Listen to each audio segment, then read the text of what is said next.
ఆ మర్నాడు ఉదయం పురుషోత్తం హిల్ కాలనీలో ఆఫీసులకు వెళ్లి పాత పరిచయస్తులను పలకరించి వారితో కాలం గడిపాడు.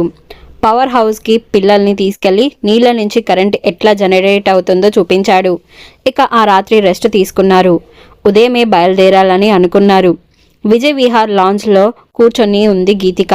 పురుషోత్తం కొడుక్కి సైగ చేశాడు బయటకు రమ్మని. లాన్లో కూర్చున్నాక చెప్పాడు, అరుణ ఆంటీతో మాట్లాడతా విను అన్నాడు స్పీకర్ ఆన్ చేసి. హలో అరుణ అని అన్నాడు. అన్నయ్య మళ్ళీ రాలేదేం, నువ్వు ఫోన్ చేస్తావని చూశాను అని అంది.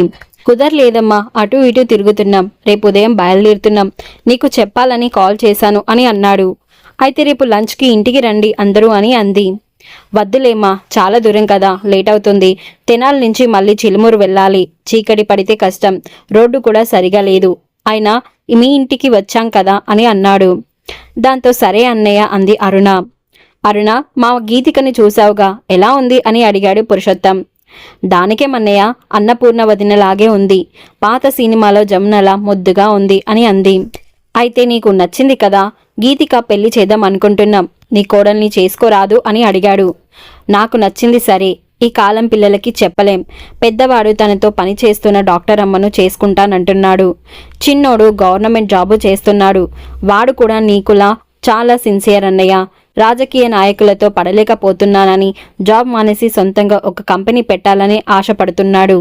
50 లక్షలైనా కట్నం వచ్చే సంబంధం ఉంటే చూడమ్మా అని అంటున్నాడు. నేనేం చేయాలి అన్నయ్య, మీరు అంత కట్నం ఇచ్చేట్లు లేరుగా అని అంది.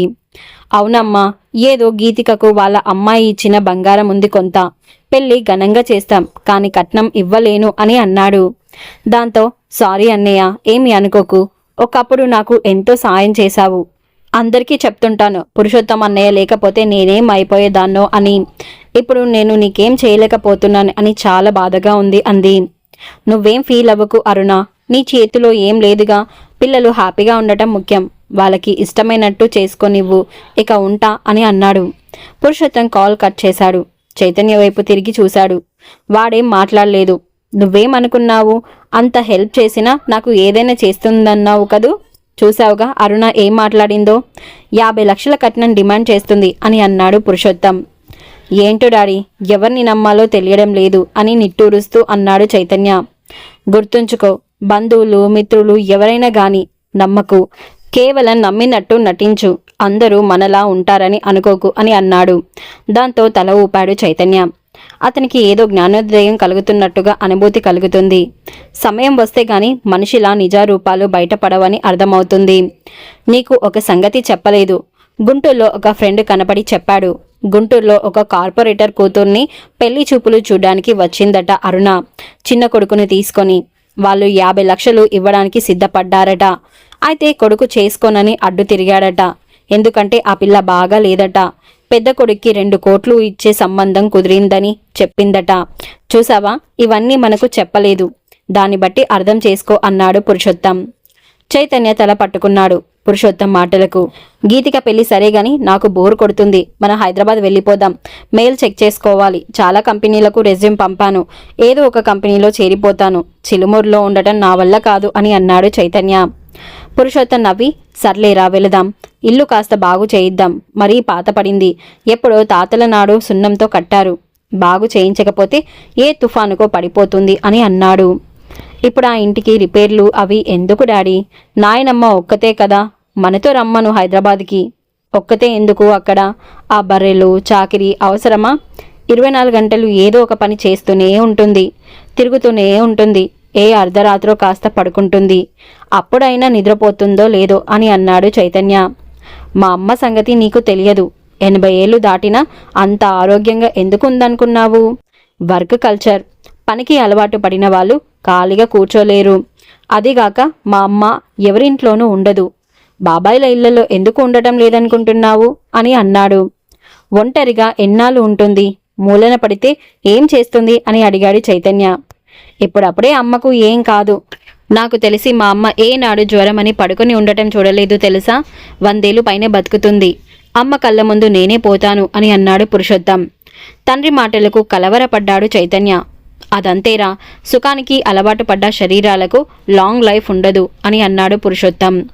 ఇక పురుషోత్తం నాగార్జున సాగర్ వెళ్లి తిరిగి వచ్చిన ఈ 4 రోజుల్లో చిలుమూరులో అనూహ్య సంఘటనలు జరిగాయి. ఆ రోజు పురుషోత్తం అటు వెళ్ళగానే నరసయ్య శేషమ్మ దగ్గరికి ఒక పెద్ద మనిషిని తీసుకొచ్చాడు. ఆయన పేరు రవీంద్రనాథ్. తెనాలి నుంచి వచ్చాడు. చిలుమూరులో రెసిడెన్షియల్ డిగ్రీ కాలేజీ ఏర్పాటు చేయాలనే సంకల్పంతో వచ్చాడు.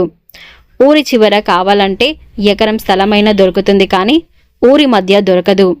కాలేజీ ఊరి చివర ఉన్న హాస్టల్కి ఊళ్ళో కావాలని తిరుగుతున్నాడు. పురుషోత్తం వాళ్ళది 20 సెంట్ల స్థలం, అందుకు సరిపోతుందని నరసయ్య రవీంద్రనాథ్కి చెప్పాడు. పురుషోత్తం కూతురు పెళ్లికి ఇల్లు అమ్మేయాలని శేషమ్మ అనడం గుర్తుంది. అందుకే రవీంద్రనాథ్ని శేషమ్మ దగ్గరికి తీసుకొచ్చాడు నరసయ్య. పెద్దమ్మ, ఈయన రవీంద్రనాథ్ గారు తెనాలి నుంచి వచ్చారు. మన ఇల్లు కొనడానికి ఆసక్తిగా ఉన్నారు. ఊరి చివర డిగ్రీ కాలేజీ కట్టాలనుకుంటున్నారు. హాస్టల్ బిల్డింగు ఊరి మధ్య బాగుంటుందని అనుకుంటున్నారు అని అన్నాడు. రవీంద్రనాథ్, నమస్కారం శేషమ్మ గారు. కృష్ణారావు గారు ఉన్నప్పుడు కొన్నిసార్లు మీ ఊరు వచ్చాను, ఎలక్షన్లప్పుడు. మా బావ కోసం ఆయన పరిచయమే అన్నాడు. శేషమ్మ ఆయన్ని ఇంట్లో కూర్చోబెట్టి కాఫీ ఇచ్చింది. రవీంద్రనాథ్ లావుగా, ఖద్దరు బట్టల్లో హూందాగా ఉన్నాడు.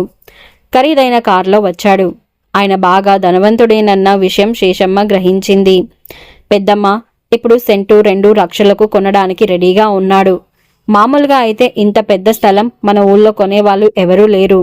అమ్మ తలుచుకుంటే బేరమాడదాం, ఇంకొంచెం ఎక్కువైనా వెనక్కిపోడు అని పక్కకి పిలిచి శేషమ్మకి చెప్పాడు నరసయ్య.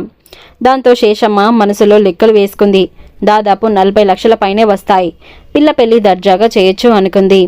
మా పెద్దబ్బాయి పురుషోత్తం ఊరెళ్ళాడండి, 4 రోజుల్లో తిరిగొస్తాడు. వచ్చిన తర్వాత మీకు కబురు పంపుతాను అని అంది శేషమ్మ. రవీంద్రనాథ్ ఇంటి లోపల బయట ఖాళీ స్థలం అంతా చూసి తృప్తిపడి వెళ్ళాడు. ఆ సమయంలోనే లక్ష్మణరావు భార్య రేణుక అటుగా వచ్చింది. ఇంటి ముందు కారు ఉండడం చూసి ఎవరొచ్చారో చూడ్డానికి కుతూహలంతో లోపలకు వచ్చింది. ఆ సమయంలో శేషమ్మ రవీంద్రనాథ్తో మాట్లాడుతుంది. నరసయ్య కూడా అక్కడే ఉన్నాడు. ఆమెకు ఇల్లు అమ్మకానికి పెట్టారని అర్థమైంది. త్వరగా తోడికోడలు శుభలక్ష్మి దగ్గరికి వెళ్ళింది. అక్క, మన పాత ఇల్లు అమ్మడానికి పెట్టింది అత్తయ్య అని చెప్పింది. ఎవరు చెప్పారు నీకు అని అడిగింది శుభలక్ష్మి. ఎవరో చెప్పడం కాదు, నేనంతా విన్నాను అని అంటూ తెనాలి నుంచి ఒక పెద్ద మనిషి వచ్చాడని, నరసయ్య ద్వారా బేరం జరుగుతుందని తను చూసింది విన్నది అంతా వివరించి చెప్పింది. ఆ డబ్బుతో పెద్ద మనవరాలి పెళ్లి చేస్తుందట. ఆ పెద్ద మనిషితో అంది. అమ్ముకునే అవసరం లేదండి మాకు, కాకపోతే మా పెద్దోడి కూతురు పెళ్లికి డబ్బు అవసరమైంది, అందుకే అమ్మాలనుకుంటున్నాం అంది అని చెప్పింది రేణుక. అమ్మితే ఎంత వస్తుందంటున్నారు అని అడిగింది శుభలక్ష్మి. ఇప్పుడు ఇక్కడ సెంటు 2 లక్షలు ఉంది, 20 సెంట్లు ఇల్లు అంటే 40 లక్షలు వస్తుంది అంది రేణుక. అంతా మన్మరాలి పెళ్లికే ఇస్తుందా? అందులో మనకి భాగం కావాలి కదా. మనకి ఆడపిల్లలున్నారు, వాళ్ళకి పెళ్లిళ్ళు చేయొద్దా అంది శుభలక్ష్మి. అట్లా ఎందుకు ఒప్పుకుంటాం? ఇంట్లో మనకి భాగముంది. తాతల నాటి ఇల్లు, ఎవరో ఒకరు సంపాదించింది కాదు, స్వాజితం కాదు అంది రేణుక. డబ్బున్నప్పుడు కన్ను మిన్ను కనబడకుండా ఖర్చు పెట్టుకున్నారు. దుబాయ్లో దివాలా ఎత్తి వచ్చారు. అందుకు మనకేం బాధ్యత? గంతకు తగ్గ బొంతని ఏదో చిన్న సంబంధం చూసి పిల్ల పెళ్లి చేయాలి గాని డాక్టర్లు, ఇంజనీర్లు కావాలంటే ఎట్టా అంది శుభలక్ష్మి. ఎవరి కర్మ వాళ్ళు అనుభవిస్తారు అని అంది రేణుక. ఇలా తోటికోడలు ఇద్దరు మాట్లాడుకుంటున్నారు. ఇంతలో మన్మథరావు ఇంట్లోకి వచ్చాడు. శుభలక్ష్మి ఇల్లు అమ్ముతున్న సంగతి చెప్పింది. అతను ఆశ్చర్యపోయాడు. తల్లి మీద అన్న మీద కోపం వచ్చింది. ఇల్లు అమ్మాలనుకుంటే తనతో ఒక మాట అనవచ్చుగా, అంతా వాళ్ళిష్టమేనా అని అనుకున్నాడు. ఏమయ్యా, నీకేమైనా చెప్పిందా మీ అమ్మ అని అడిగింది శుభలక్ష్మి. నాతో చెప్పలేదు అన్నాడు మన్మథరావు. పోనీ మీ తమ్ముడితోనైనా చెప్పిందా అని అడిగింది. ఏమో అన్నాడు. రేణుక లక్ష్మణరావుని వెంటనే రమ్మని ఫోన్ చేసింది. అతను హడావిడిగా వచ్చాడు. విషయం తెలుసుకున్నాడు. అమ్మ నాతో కూడా అనలేదు అన్నాయ్ అని అన్నాడు లక్ష్మణరావు. మీరిటా నోరు మూసుకొని ఊరుకుంటే మీ అమ్మ ఉన్నదంతా పెద్దాయన చేతిలో పోస్తుంది. ఆయన కూతురు పెళ్లి చేసి చేతులు దులుపుకుంటాడు అని అన్నారు. మనకి ఆడపిల్లలున్నారు, ఇంట్లో మన భాగం డబ్బు ఇవ్వాలని చెప్పండి.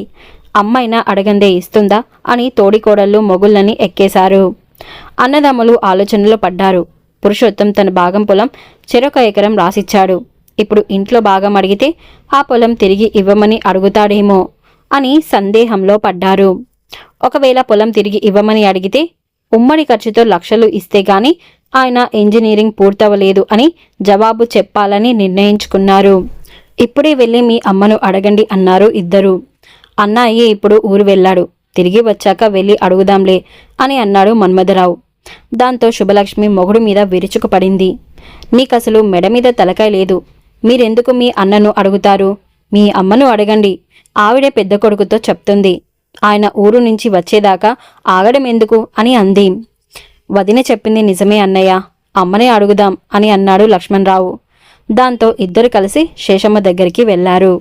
మరి ఆ తర్వాత ఏం జరిగిందో తెలుసుకోవాలి అంటే నెక్స్ట్ ఎపిసోడ్ వినాల్సిందే. మీరేమైనా గెస్ట్ చేస్తే కామెంట్ బాక్స్లో కామెంట్ చేయండి.